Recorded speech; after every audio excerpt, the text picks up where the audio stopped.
tanggal 20 Desember 1968, ada dua pemuda nih, namanya David sama Betty. Umur mereka 17 dan juga 16 tahun. Kayak yang gue bilang tadi, di Lovers Land tadi tempat mereka untuk pacaran lah. Berhentilah mereka berdua di situ pacaran, nongkrong gitu. Nah, yang nggak mereka sadar, mereka kan duduk-duduk aja di pinggiran mobil mereka.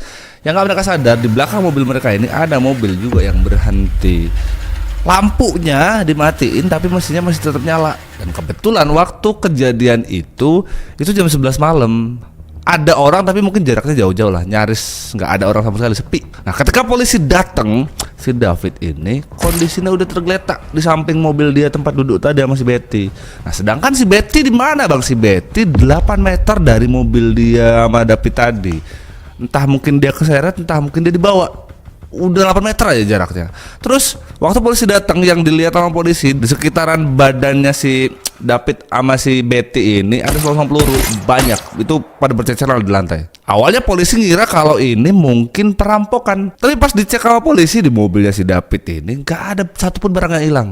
Jadi bukan perampokan harusnya motifnya, tapi apa? Sebingungan lah polisi yang waktu itu nemuin si David sama si Betty ini. Bingung mereka, harusnya tempat ini nggak pernah ada kejahatan yang sampai kayak gini lah. Kayak gue bilang di awal tadi lah, jarang ada kejahatan yang sifatnya besar gitu loh. Apalagi sampai kasus pembunuhan begini nih jarang. Nah, ini tiba-tiba banget terjadi. Motifnya juga nggak kebaca. Kalau emang perampokan kan gampang kan. Ini nggak sama sekali. Bingung polisi. Ya apalah motifnya. Dan bahkan sampai beberapa hari ditelusuri itu kasus nggak ketemu jalur ujungnya kayak mana. Akhirnya kasus ini dianggap sebagai insiden tunggal. Yang nggak polisi sadar, justru ini jadi pembuka kasus-kasus besar yang bakal terjadi di belakang nanti. Dan bener aja kayak gue